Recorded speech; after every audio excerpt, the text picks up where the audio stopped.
Welcome to your Cochrane Right Now. This is a weekly podcast all about the best town in the world, Cochrane, Alberta. My name's Eric Ruddle, joined by Lauren Meister. And Lauren, we got the big announcement this week, actually on Monday, that Garmin is going up. They're moving on up to the sky. Yeah. So we talked a little bit about this last week because we weren't sure how they were going to expand. We knew there was going to be a huge expansion. Yes. We knew there was going to be 200 jobs added to Cochrane, which is crazy. Huge. Yeah. Just a huge amount. So we were wondering, are they going to add a new building? Are they going to build underground? Because we found out that there's no underground parking. Maybe. Well, they still might. Yeah. They still might be hiding it from us. That's true. Yeah. But, so going up. So that's pretty cool. Were you surprised when you found that out? I was, but Noel in the newsroom, of course, he's been doing this for a bajillion years. And he's like, no, they actually built that building with the intention of adding a third floor. Wow. Like, I didn't know it was just like Lego bricks over there. It's just like, oh, just build up. But that is the plan. Third floor and 200 jobs. But of course, Garmin is a tech company, right? I don't know if you've ever seen the Apple building or the Google. Like, they have some cool stuff. Yeah. What's something cool they could add to the Garmin building with this new build, right? Like, I'm talking rooftop jungle, maybe a pool up there, a slide. What are you thinking? I'm thinking like a good splash park. You know, that's one of the biggest, honestly. That's what they want. Oh, hi, welcome to Garmin. Oh, we're just going to the third floor. My kid wants. Honestly, everyone in the summertime. I mean, I know we have a splash park. Yes. And it's busy, though. It is busy. And thanks to different, organizations here in town, it is free. Open to the public. It's free and accessible and whatnot. But it's not huge.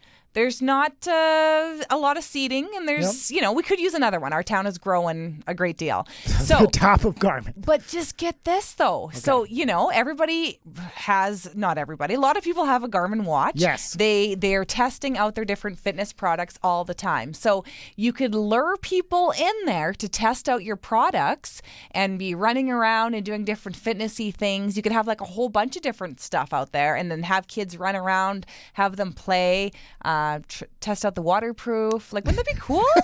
Seriously. That's exactly what they want. All the kids in Cochrane coming and wearing their devices and running around. Why not? You'd go. I would go. Yes, 100%. Garmin, if you want to put a giant thing on the top to attract kids. But I'm thinking like a slide through the building on the outside. Like, if you go to the city or wherever and they have the water slides that like go outside. Yeah, so you can see them like coming outside, poking outside, but then they actually end on the inside. All the businessy people who work STEM jobs can be sliding down. Oh, right? 100%. I mean, who doesn't want to take a slide when you're wearing a skirt and heels? There you go. Right? But it was really cool. Noel did a tour as well during the thing, and he said something that they are developing in there is radar for your bike. Wow. So it sits right on your back of your bike seat, so then you can ride, and it'll tell you like, boop, boop, boop, car coming up behind you.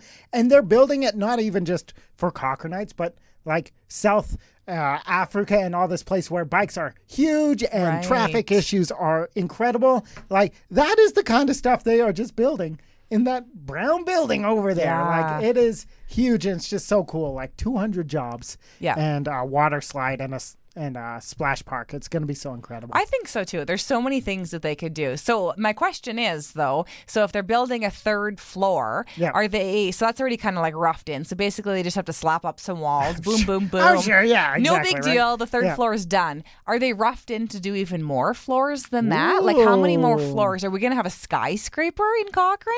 I think that we can only have certain amounts of levels, though, because our fire, like you have to have a fire truck that can only go to certain levels, right? Like, I don't think we can only go like 3 or 4 stories or something in Cochrane. But where I thought that would be like a bylaw, like you cannot kill the skyline with 15 stories. Yeah. But you got to think, so if it gets a third story, it's already like just looking down into the quarry now. It's pretty tall as is. Does that make it the second? There's the professional building over on Main. It's pretty tall. But also some of those condo buildings, like even in Sunset. That's true. Those are more than 3 or 4, aren't No, they? I lived on the 3rd floor, and it was the top floor of those condo buildings. So do we have anything taller than 3 floors? I'm just, because I'm fairly certain, there would be bylaws, I would imagine. But also, like, I know for fire reasons, Yeah. you need to have a fire truck that can go like a ladder that's going to go high enough. I'm pretty sure that's a thing. And you got the Ramada probably was more than 3 floors, and I guess look at it now. Yeah. Oh man. Maybe it was 4 floors. Exactly. That was the problem. But it's so crazy seeing all these cranes in town. Like, have you driven past the Ramada? They have cranes. Yeah, well, we actually, remember just 2 days ago, we were having our meeting in the newsroom, and we looked out the window and there was a crane, and we thought it was down the street. It was actually over at the Ramada, because I went for a drive later on that day, and I'm like, oh no, that wasn't just down the street. That was down the street. That was over at the Ramada. You can tell we're just like small town folks. Whoa, crane! Why is there a crane in our town today? Yeah. Now, have you ever raised thousands of anything before? Thousands of dollars, thousands of cans, anything like that? No. Have Me you? either. I don't like asking people for stuff. But Lil Ryder, 8 years old, he is a beast. And he is going crazy to help somebody in need who he doesn't even know. I don't know if we've talked about Ryder on this podcast. I think we did a couple weeks ago when we first found out about Ryder, but this is incredible. So he started this initiative like a few weeks ago, like since 2023. Like, this is so new. He discovered that you can get money for the pop tabs. Yeah, the little ring thing. The little tiny tabs. Like, most people don't even realize that. No. And so anyway, he's been collecting these tabs, and he got his whole school on board, and really now the whole community on board as well. And the first time we talked to him, he had about 30,000 tabs. Which is insanity. That's like a tab per person in Cochrane. Yeah. Good on you, kid. Pretty much. And that was within a couple weeks. So fast forward about a week and a half after that, his teacher contacted me, and she's like, oh yeah, we're over 100,000 right now. How? Like, I did some quick math, and I don't know how much you get per tab, but if those were the cans, he'd have $10,000 in cans. I wonder if he's keeping the cans on the side. Because just the bags, it almost looks like a warehouse, the pitch you have on cochrane.com. It has pictures of Ryder behind it and just bags upon bags of these tabs, and the amount of work he has to be putting in, and the community and his father, I know, is championing him a lot. And they don't even know the kid. That is what blows my mind, right? It's not for Ryder's buddy. No. They just want to donate it. They just want to donate it to some child, someplace in Canada. It doesn't even need to be, it's not even necessarily here in Alberta, let alone Cochrane. And so I was asking Michelle, so she's helping organize this at the school at Cochrane Christian Academy. I was like, are you the only one counting these tabs? Because that's a lot of work. 10,000. Yeah, and she 100,000. Oh, you're right. Yeah, 100,000. And she said, no, they're not even counting them. They actually weigh them. It's gone to that point. Yeah, because it's incredible. There's just way too many. They would get no learning done at school if they'd just be counting all day. Right. It's Kids, crazy. we are skipping this subject, and we are all just counting these tabs. Yeah, just counting tabs all day now, long. Yeah, they weigh them. He isn't done yet, though, right? Like, he actually has it set in his mind that he wants to finish a time period less than a number. Well, so the goal was 100,000. So now they've smashed that goal. So they're doing a school-wide competition up until Monday. So the 13th of February. So that's kind of all the classrooms competing against each other. And that's when they're going to cash them in and send in the check to the March of Dimes and see where things are at. But since this is it's gained so much momentum and just got such a great response, they're actually going to continue to collect the tabs until the end of the school year, till the end of June. Because who knows? You never know. Right. And it's just so simple and something no one I've ever known is using, right? Like, asking people for their cans constantly. Like, a lot of people do use that money and they want to get it, or they're donating it to different places. Yeah. Those tabs, keep your can. I don't want it. Just snap off the tabs. Totally. So it's going to be weird. Like, I could see this in 10 years. You go to a bar in Calgary and you snap off the tab, and everybody's like, oh, you must be from Cochrane, right? Yeah. Only Cochranites snap off the tabs and stick them in their pockets. Got to keep them. My question, though, too, is how much pop are we drinking in Cochrane? Yeah, that might be. Just pop, Lauren. Yeah.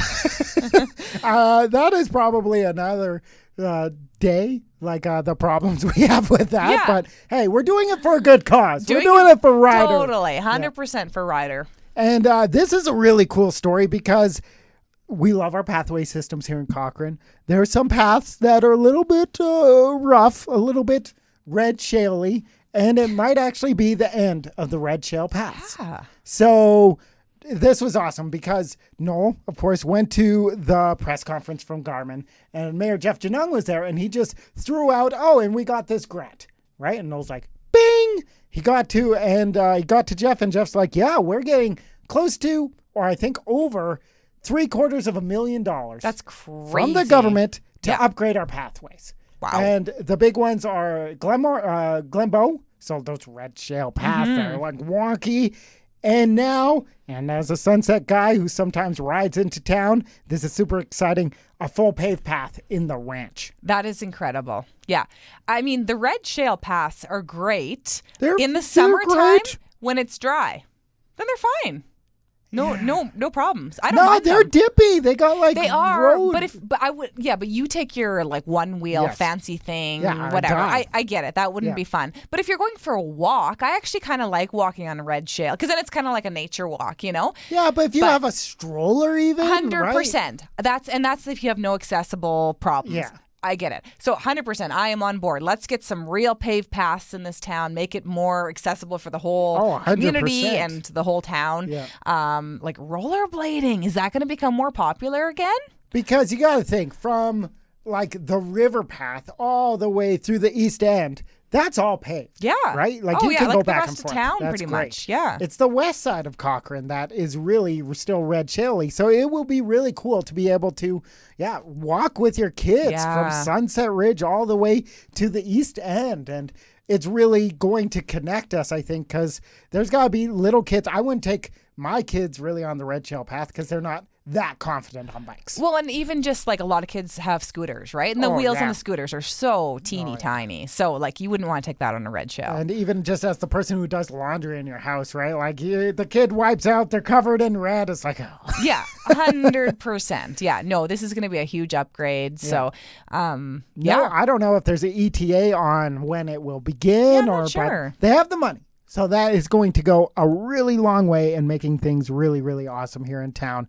And it's good to have money for that because a lot of people don't have money for groceries. It's very true. Yeah. Food here in Cochrane is high, and it's not just here in Yeah. Cochrane. It's across the country, across the world. And it was really cool. So Brittany started a saving group here in Cochrane. You've probably seen them before. Hey, I see sales here at Save On. The chicken is on sale. But she said when she started like 2 weeks ago, she was like, you know what? I have some tips and tricks. It's grown hundreds of people every single day. Wow. And it's brought up the thought in my mind, how do you save money on groceries? Like when you're grocery shopping, I'd imagine you probably do. I know your husband does quite a bit as well, but like, do you go in with a plan? Like, are you like, this is what I need to feed my family and I am not deviating? So I do have a list. Wow, good on you. We both have an app, and then we throughout the week, like if we know we need things, so we're both connected on the app. Oh yeah, we're hip and happening. Yeah. So we just the fact that I said that makes me not. We're jiggy with it. Yeah, yes, totally. Yeah. But yeah, so I always have a grocery list. Meal planning is something I need to get better at. But do I deviate? Yes, I deviate. And also, as far as grocery shopping goes, my husband, over the last couple of years, he actually does more of the big grocery shopping. I don't as much. I do like the little bit here and there because he thinks that when I do the grocery shopping, I'm an overspender. Whoa. But it actually works out in my favor because he thinks that. So then now he's like, I'm going to take it on. He's going? He's saving money? Apparently, he thinks he is. I don't really think that he is. So, but it works out for me. It's funny because we have the opposite problem. My wife doesn't go very often, and that's because I think she's a boring shopper. I think she gets the exact same things every time. I want the new bag of chips. I want the new thing that you have one piece of and you're like, that's not very good. And then it dies in your fridge. So I do not save a lot of money because I am buying weird. If it says new, your marketing gets me. and I will buy it. That's all it takes for you. Exactly. If it says limited edition new case of orange flavored strawberry pop, I'm like, wow, those don't sound good, but it says new. So you got to give it a whirl. Wow. Yeah. That doesn't work for me. No. I'm more like your wife, where I'm going to stick with what I know and what I like. Although lots of times I will maybe buy like some kind of a treat or something, whereas my husband, no, it's like he's buying to the list. Like he's not going to deviate. Good on him. Yeah, but it is kind of annoying because it's like he's not great at reading my mind. So then he'll come home and I'm like, I was craving ice cream today. Like, hello. Duh. And Brittany went over some cool things you can do. The apps. There's a lot of those loyalty apps and savers programs where you get points for certain things. She said going in with a plan is huge.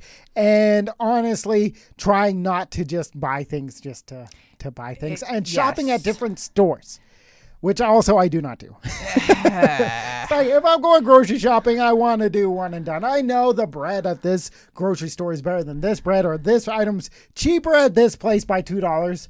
But also, there's the time versus the money. Yeah. It's like, do you want to spend 3 hours grocery shopping versus 1 hour grocery shopping? That's the thing she really hit on was, hey, you can save a ton of money. Just be prepared to invest the time in flyer watching, coupon clipping, point collecting. You're saving money, but also you could, that's that's a job in itself. Yeah, but it was funny talking to her because she's like, oh, this really cool thing on paper towel. I bought like 6 of them. And it's like, it's a slippery slope. When I remember whatever it was, like a decade or more ago, there was all those shows. Remember there was extreme couponing. Yes, because I had some friends who were really into couponing, and that's when it was more like physical couponing. Yes. I had one friend who like never she went on maternity leave. It was somebody that I worked with, and she was so into couponing with her babies when she was on mat leave that she never even paid for diapers. That first full year, she never paid for diapers. She just was like so intense with her coupons. And that's she awesome. Saved so much money. Yeah, I was like, good on you. I wouldn't even know where to start. I had not a clue how she ever managed that, but she's like, yeah.